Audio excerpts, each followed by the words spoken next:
My name is Mark McCarthy, and I'm part of the Integrated Information Science and Technology cohort, College of Professional Studies, the George Washington University.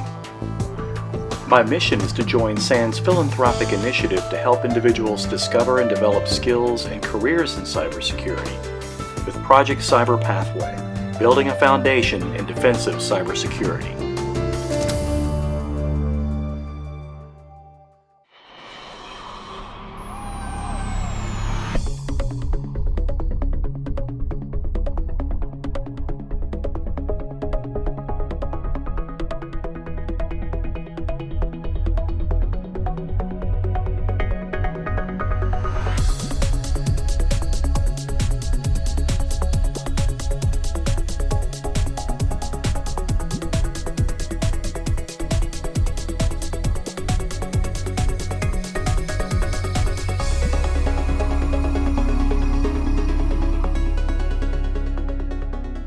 Okay, so while we're loading up CentOS, I thought this might be a good opportunity to kind of get you acclimated with a few simple things here as everything loads up, as the desktop comes up. This is what you will see before you begin. Your icons over here on the left-hand side. Again, what we're doing is we're running a live CD version without a mounted hard drive. So anything and everything you do, once you shut it down, it will be gone. But that's okay. To get started here, what we're going to do is just come up here to the top part and under Applications, System Tools, and this is where our terminal is. So we can bring that up. As you can see in the prompt over here, we are CentOS Live. Okay, and so we can say, who am I? We are CentOS Live. However, we can use sudo to do a lot of the commands that we need to do. If there's anything administrative wise that we need to do, we can do that. Or of course we can switch to super user and do it that way. As you can see, we become root. So nonetheless, proceed with caution, as I always warn, whenever you're using super user, because you have all power, and with great power comes great responsibility. So hang in there, and I hope you enjoy Project Cyber Pathway. It's a service learning project by me, Mark McCarthy. Thank you, and enjoy. All right, so our first instruction asks us to search for all files that are SUID root. So what we'll do is we'll use the find command to do that. So we'll say find, start with the root directory, UID 0, and with a specific permission of 4000. That means the SUID root bit is set. And we're going to throw away all of the error messages by this little, we're going to say to greater than dev null, and throw the errors into the black hole. And there we are. So instruction 2 asks us to use superuser privileges to create 2 new users and passwords, one with user ID 0 and the other with group ID 0. Okay, so we're going to do that by first of all becoming superuser, su space dash. As you can see, the prompt there changes to root. We're going to use user add, and we're going to say u for the UID 0, and O, it's a small o for non-unique, because there will be others, with a username of user 0. Okay, so we've created that user. Now we need to add a password for that. So we're going to do that by saying passwd user 0. Okay, so now we got to add the, for now what we're going to do is we're just going to add the, just use the same username as the password. So we're going to say user 0. You won't see any typing there. So we're going to do that twice to confirm. And as you can see, we confirm that by it saying all authentication tokens updated successfully. All right, so let's add our group 0. So we're going to say, we'll do the same thing here. Just go back up. User add, except this time what we're going to do is we're going to say instead of you, we're going to say group 0. And no need for the non-unique identifier there. We're going to say group 0. Okay. And that user has been added. And again, we're going to change the password there to password of group 0. Okay, and we're just going to also make it the same as the username. Group 0. Group 0. Okay, so everything has been updated successfully. Okay, so in instruction 3, it says to list all users with user or group 0 to verify our new users. This step is also very helpful because you can find any user with 0 anywhere in the parameters, especially if they are a root user, which is UID 0. So we're going to do this by grepping. We're going to say grep :0 : in the directory etc passwd. So now what this reveals is, of course, our 2 new users there at the bottom, and any of the users with 0 anywhere in the parameters. Okay, instruction 4 asks us to log in as user 0 and create a text file containing sensitive information. Change the file permissions so that only you have access to the file using octal digits, and verify the status of your file. Okay, so what we're going to do first is we're going to switch users. So we're going to say su user 0. And the password, of course, is user 0. Okay, so now we can say, who am I? And we are root. So now we can, let's see here, concatenate a file. So we're going to do that by saying cat and the little greater than symbol there. And we're going to name our file top secret file .text. Okay. So now, if you notice the carriage return there, the prompt goes back all the way to the side. And so what that means is we can start entering text. So we can say, this is the contents of your secret file. Okay. So how we escape from this, we say Control D. Okay. What that does is that brings back, or should. Okay, so it brings it back up here right after the file, but that's okay. So what we can do now is we can change the permissions of that file. So let's just do this to get to the next line. So we can do that with chmod. So we say chmod, and the permissions that we'd like to grant to it is just for the user read, write, execute, and nothing else. So we can do that with the octal digit 700.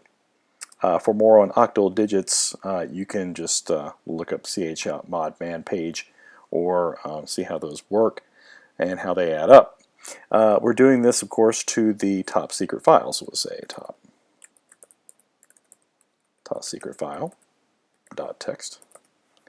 Okay, so we've done that.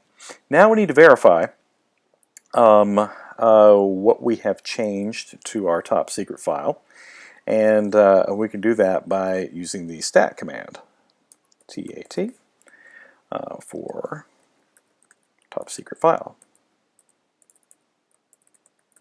.txt. Okay, so there we go. We verified everything. We can see the file, the size, and all the information on there when we accessed it and when we modified and changed the permissions. Okay, instruction 5 says to search for the file in a list of directory contents by name and by contents contained in the file. All right, so first of all, let's just verify who we are. So we can say, who am I? And string together with a semicolon here, present working directory, PWD. You can string commands together like that if you like. And look at both of those. We are root, and this is the directory we need to be searching in, so that's good, making it easier. Also, so for the list, we'll just say ls HAL. That's human readable all and long so we can take a look at everything in there. And again, right in here is our top secret file that we see in there. Okay, so even if you didn't have this information in front of you, we could still search in here for that. To do that, we're going to use the find command, find, and say -iname, and then we're going to use we do a double quote, wildcard, and we know that top is in the file, so we're going to use wildcards on either side with another double quote. That's ignoring case in there too. And then we can find is really good for finding the location of the file. So that's dot is in our home directory / top secret file, and there it is. Now we need to search for the contents of the file, and best use grep to do that. So we're going to say grep, and then we're going to search recursively ignoring case, RI, and then we're going to quote that, and we know that the word contents is in the contents of our file, so we're going to say contents. Okay, and here's the important thing, a space and this one little dot. Okay, that means that you're working in the directory that you're in currently. So if you don't do that, you might sit there, it might take quite some time, but since we know that we're already in the directory, we're just searching within this directory, it's going to save a lot of time. So make sure you have that single dot there at the end. And there we are. It reveals the directory that the file is in, the name of the file, and the entire contents of the file. Okay, instruction 6 is log in as group 0. So we're switching users now, and we're going to search for the file containing the information, and we're going to state our findings as verification of the unavailability of the file without permissions. Okay, so what we need to do now is we're going to switch user to group 0. Okay, so as you can see there, just to verify, we can actually say, who am I? And string together a little present working directory to check that as well. So as we can see, we're now group 0 user, and that's the directory that we're in. So let's list everything as we did before, ls, HAL, and we can see that we do not see the top secret file there. So let's try to find that file. So we can say find iname ignoring case, and we're going to use a wildcard or two here and look for top like we did before. As you can see, it doesn't return anything, so that's good. But now let's try grepping. So what we're going to do now is we're going to grep across over to the other user's directory. So we're going to say grep and RI recursive ignoring case, and we're going to look for contents in that file. Okay, but now we're going to go over to, we're going to say the home directory of the other user, which is user 0. Okay, and as you can see, we have permission denied. That's exactly what we need to see. As another user, we don't have to have permissions. We've set those permissions so we don't have access to it in another group or another user. Okay, in instruction 7 we're going to do something you should never do, and that's attempt to use super user privileges from group 0, which we don't have permission to do, to search for the contents of the file. Then we're going to switch to super user and see the power of root after we do that. Okay, so first of all, as you can see from our prompt here, we are group 0, so we're going to try to sudo, again, we're not allowed to do this, and say grep recursively ignoring case, look for the contents of a file in the home directory of user 0. Okay, we'll take a look at that. Now, as you can see, we get this big fat warning on here that says, you know, a couple of things. I'm sure you've got the lecture from your local system administrator. Okay, at this point, we could abort and not proceed, but we're going to proceed anyway. So we're going to say enter our password for group 0, which is group 0. And as you can see, we're not in the sudoers file. This incident will be reported. So you certainly violated some sort of policy there for sure. But now we're going to take a look at the power of super user. So what we're going to do is we're going to switch to super user, And as you can see, our prompt changes to root. And we're going to do the same thing. What we're going to do is we're going to say sudo. And we're going to grep looking recursively ignoring case for the contents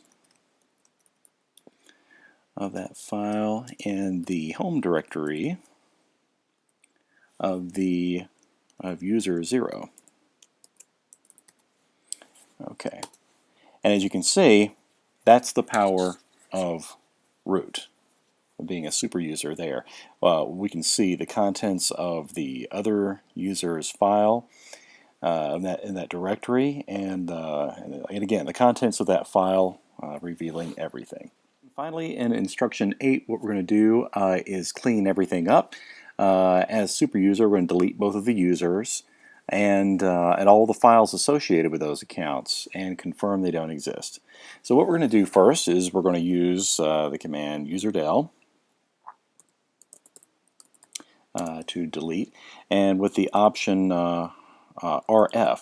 So what we can do is, so what this does is it allows you to delete not only the user but the directory and all the files in that directory, and F is to force it, and even though they're logged in, we can still make this occur. So user 0. Alright, so let's see what we got here. Okay, so it says it's currently logged in. However, this has executed. That user has been deleted. So what we're going to do now is we're going to go back up and do the same thing for group 0. Okay. So you see we get the same message. Now, what we can do is we can do as we did before and grep to find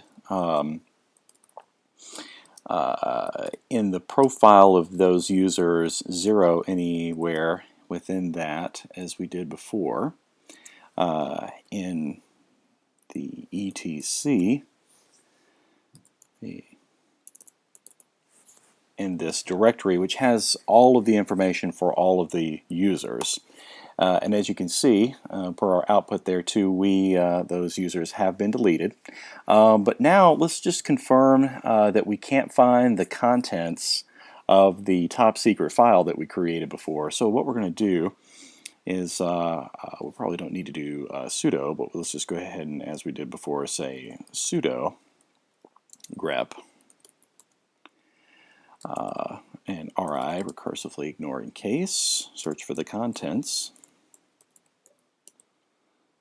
Oops.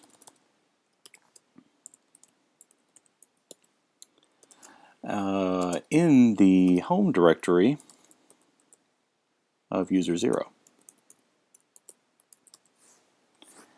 Okay, so as you can see, no such file or directory, meaning that we've completely eliminated that user and all the file, the directory, and contents of that user.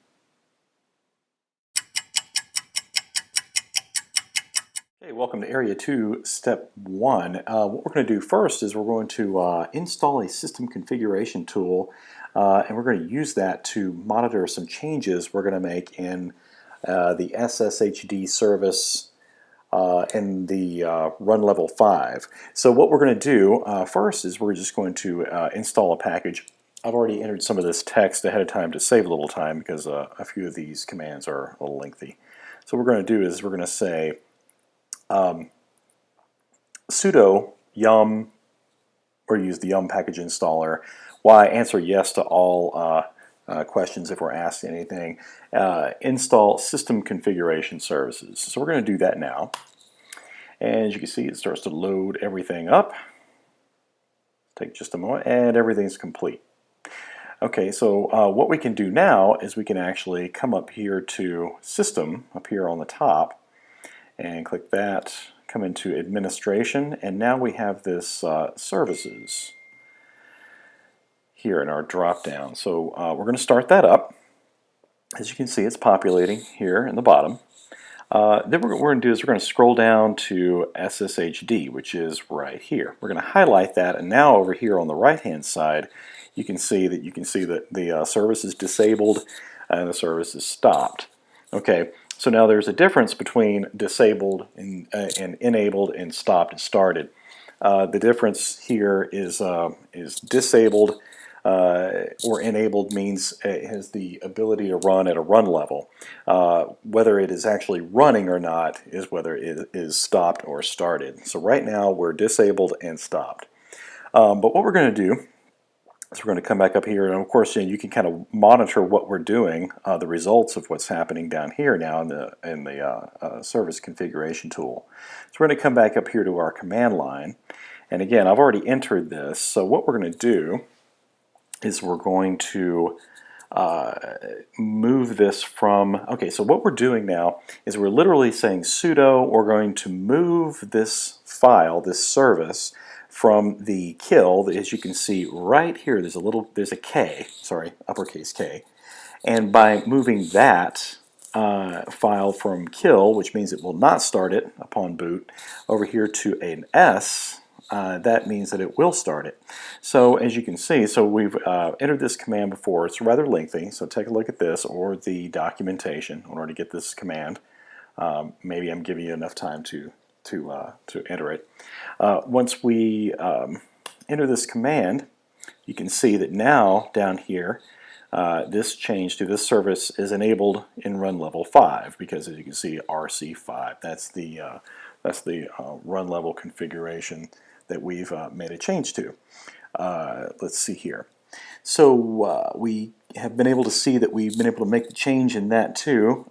If you wanted to do the converse of this, we could change this from a start back to a kill. As you can see the differences here, and move it from S back to K. We could enter that, and down here we can see that the service is also disabled. I believe that does it for this step. Okay, in step 2 we're going to use a system administrator tool called checkconfig, and we're going to use that to make a few changes in the run level hierarchy. So what we're going to do is we're going to start off by saying checkconfig, and we're going to list just the SSHD service.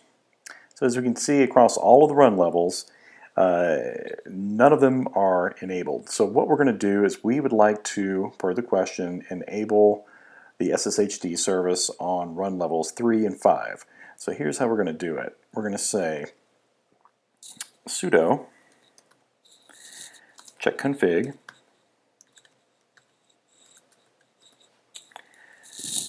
and we're going to say on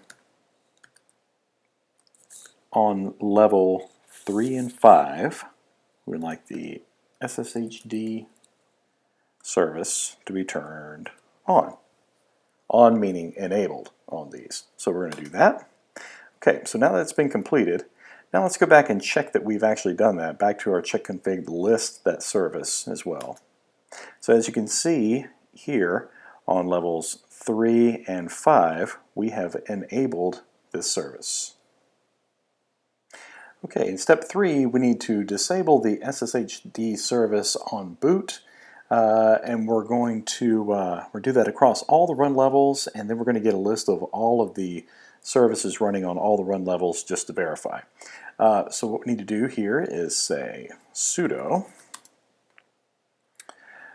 checkconfig, and we're just going to do SSHD off. That's going to take care of everything across all the run levels. So we're going to do that. Now, instead of just selecting that one service to check, we're just going to take a look at all of them. So right now we're going to do the same thing. We'll say checkconfig, and we're just going to do a list of everything. And there we go. As you can see, right down in this area, we have the SSHD service, which is disabled across all the run levels. Okay, in step 4, what we need to do is start the SSHD service, and that'll initiate the generation of RSA and DSA keys, and then we're going to check the status, stop it, and check the status again to be sure we have stopped the service. All right, so first off, just to make it easier, what we're going to do is become a super user. And let's see here. There we go. Okay, so what we're going to do first is we're going to say service, rather, SSHD start. Okay, so as you can see there, it's generating the RSA DSA host keys. All right, so now let's check the status of that. So we can say service SSHD status. Okay, so what it does is it gives us the PID number and say is running. Okay, so that's good. That's the daemon on our end, SSHD for daemon. And then next up, we would like to stop that service. So we're going to say service SSHD stop. Okay, and we need to verify that it is stopped. So what we can do is go back up to service SSHD status again and confirm that the service is in fact stopped. Okay, in step 5, as super user, we're going to create a backdoor service with content in a directory that will start upon boot, modify the permissions to make it executable, and we're going to verify its existence. Folks, this is malicious stuff here, so I just want to forewarn you and just make sure to let you know that my only caveat here is we're doing this just for testing remediation purposes, so you've been warned. Anyway, so we're going to start off by concatenating a file. So we're going to say cat, and until the end of file, we want to write to the etc init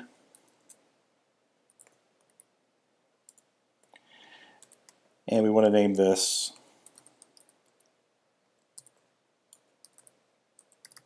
hacker's backdoor.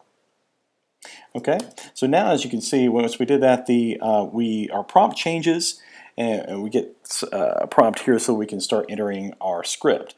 And so we're going to start off by saying hash bang, and we want to call upon the bin bash shell to run this script. And then we want to change its configuration. We can do that by saying check config,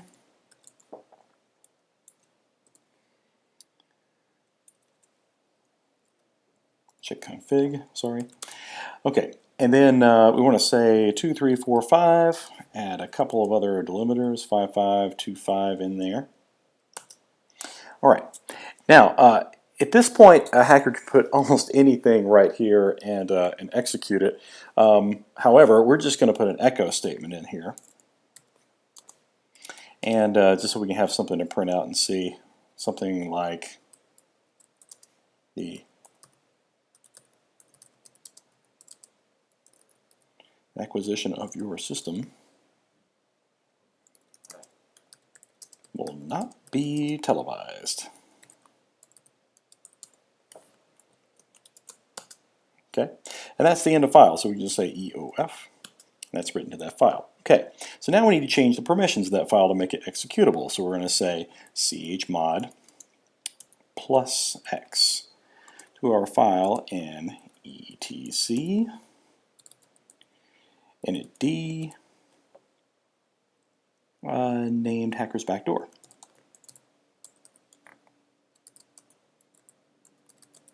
Okay, let's check that to make sure that's right.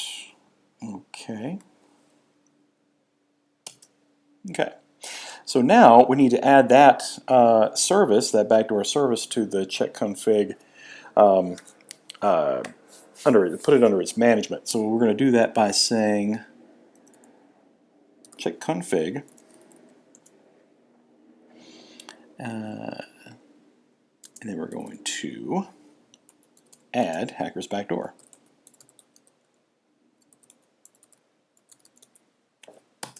Okay. Now, what we need to do is we need to just check upon that to see that it is enabled on what run levels. So as we have done before, we're going to say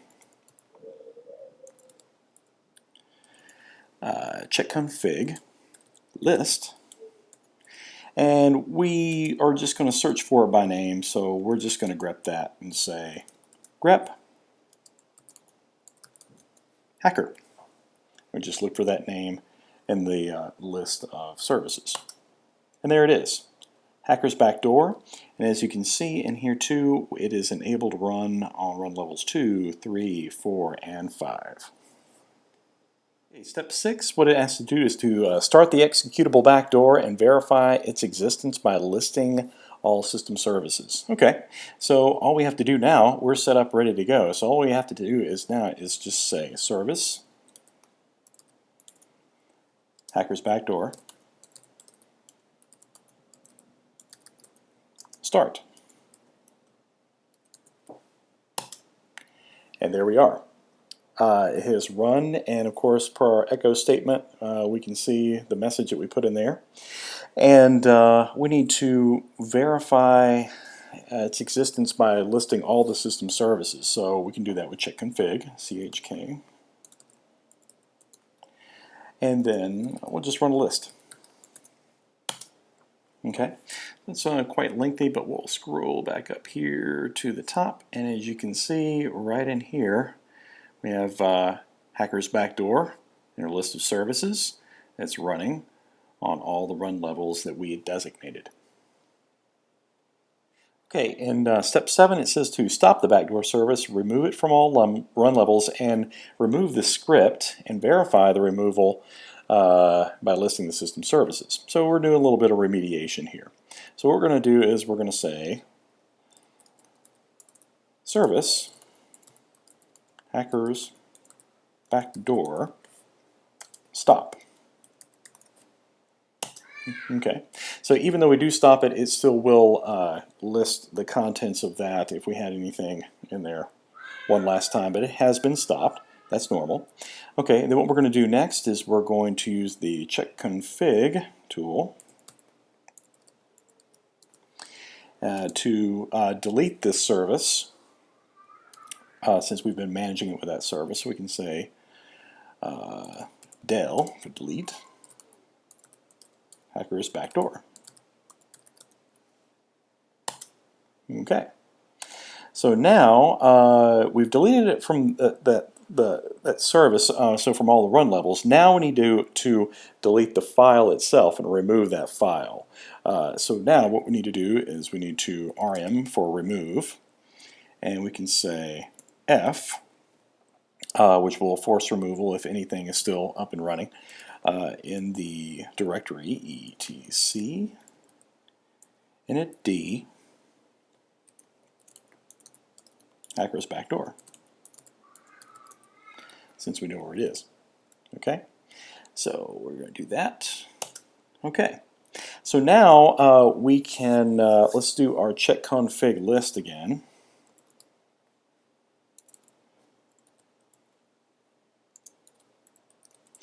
Just to verify that it doesn't turn up in list anywhere. So there's a list of all of our running services and run levels, and if we scroll back up a little bit here, we can see that it is nowhere in our list. Remediation successful, and everything's been removed and stopped. Okay, in step 8 we're being asked to create 2 easily undetectable directories without names and list the directory contents to verify their existence. So we're going to be using the make directory command, so mkdir, and one that can be easily undetectable is one with 3 dots, because if you remember, 2 dots is the current working directory, 1 dot is the parent directory. So what's 3? Well, it doesn't mean anything, so we're going to make that directory. And also another one we could try would be to basically just make one with a space, so it actually doesn't have a name at all. Those could be easily bypassed because they don't actually have any words or anything, so if you were a network administrator, you should be able to catch these. However, they could be easily undetectable. So let's enlist these to verify their existence. So let's take a look at this. Say LSHAL. Okay, so now we have quite a bit, but let's scroll back up here to the top and take a look right here. We can see that you could easily bypass these because Here's one. The very first one is one of our inconspicuous directories, as well as the one with 3 dots. Okay, in step 9, we're being asked as super user to find or remove stealth directories and list the directory contents to verify the removal. Okay, so what we're going to do first is we're just going to become super user. Okay, so you can see our prompt change there. And what we need to do is we need to find a directory with the name, and then we're going to just use the quote with the space inside it there to find that directory. And as you can see, it has found that directory with no name and where it is. Also, we need to find the directory with 3 dots. And there it is. So as you can see, after that last slash forward there, in the first one it does not have a name, and then the second one there that we looked up has 3 dots. So nonetheless, what we need to do next is we need to remove these. So we're going to use the rm command and the rf, so we can force remove not only the directory but the contents of that directory as well. That's very important. So since we found those, we could just copy paste. So you know what, let's just do that. So we'll say we're going to delete this one, we're going to copy that, paste here. We're going to remove that directory and its contents. And also, we're going to just add 3 dots there and remove that directory. Now we need to verify its removal. So again, we're going to use our ls command here to list all of it. And as you can see, as different from before, here at the very top, the directory and contents with no name is not there, as well as the one that we named with 3 dots, also removed.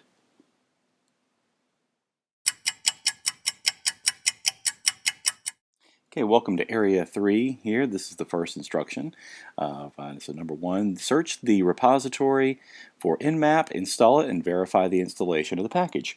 So what we're going to do is we're going to use the yum package installer to do that. So we're going to say search Nmap. So there we go. And we found a match. And it gives us version, a little bit more information there too. So nonetheless, the next step we need to do is install and verify. This is kind of a one-step deal. So we'll do sudo yum install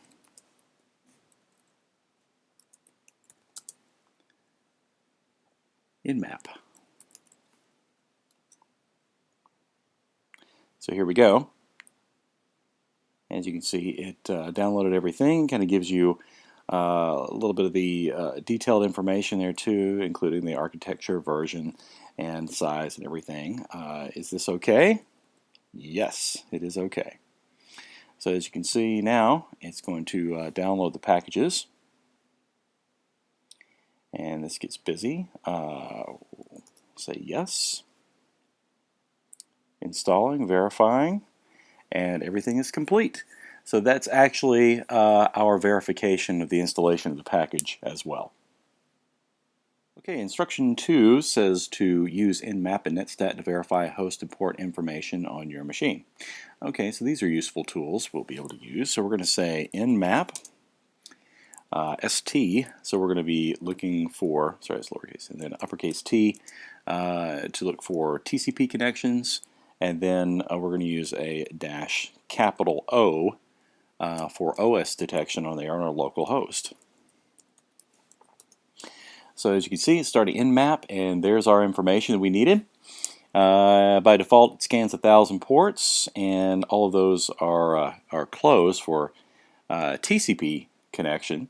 But what we need to do is dig a little deeper, and we can do that. We could have picked that up with a different option up here on Nmap, but let's use netstat and check it out a little further. And this is kind of a barrage of options here for you, but PLUNT. You can use your man page of NetStat to kind of take a look at some of those options, specifically what they do. Gives us a little bit more detailed information. And as you can see right here, we've picked up a UDP on connection on port 68 and the PID number and what that service is there as well. So this is great for monitoring your connections. Okay, instruction 3 says to update all packages excluding kernel, but we're not going to install anything because this is a live CD environment that we're using, and it would be useless because as soon as we shut it down, it's going to be gone anyway. So I'm going to show you how to do that. This is an important part just to make sure you're keeping everything updated, patches and otherwise, or for security measures. You just want to be sure that everything is updated. We're going to use the yum package manager to do that, and we're going to say yum update, and then we're going to exclude kernel. And we're just going to exclude the kernel just because we're going to look at everything outside of the kernel to update, and we're going to see what we come up with. Okay, so it looks like we have, and it continues to go. That's quite a bit, actually. We can see here, this is 11 packages. We need to upgrade 410 packages, and that's about 339 megabytes of updates. So as you can see, it detected quite a bit of updates. It's a very, very handy tool if you're a network administrator. So, but is this okay? We're going to say capital N here, no, we're not going to install that update. However, that's how we do it. Okay, we're giving ourselves a little bit more screen room for this step. Step 4 says to confirm installation of the Nmap package and then remove and verify the removal of the package. Okay, so we're actually this time we're going to try the Red Hat Package Manager, RPM, and with the options QA, which is for a query, and we want query all, and we're going to pipe together. This is the little pipe symbol there too. It's the shift / key on your keyboard. And we're going to grep for Nmap. And when we do that, as we can see, we've found it there. We found the name and the version and everything. So it's a little bit of useful trick, little tool there for you. And what we want to do is asking us to remove and verify the removal of that package. So we're going to go back over to yum, that package manager, and we're going to erase Nmap. All right. So is this okay? So it's found it, the package, and the details of that, and we do want to remove it. So we're going to say Y. And it does say download, but it's just running the check. And of course at the bottom it says it's confirmed the removal of that specific version of Nmap and that everything is complete. Okay, so finally in step 5 here, what we're going to do, this is a little bit of a bonus. It's not in the SAN Cyber Aces documentation, but I think you might actually would like to have a way that you could look at the events around the installation of Nmap using the yum package manager.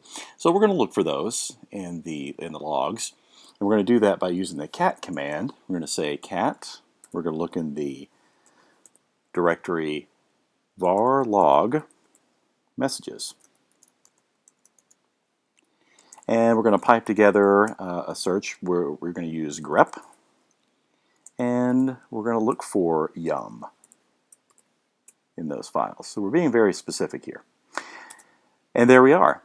So we have all the information, everything from the log file, each individual instance that includes yum, and that we can see exactly when that package was installed and all the version information there too, and of course when we erased it.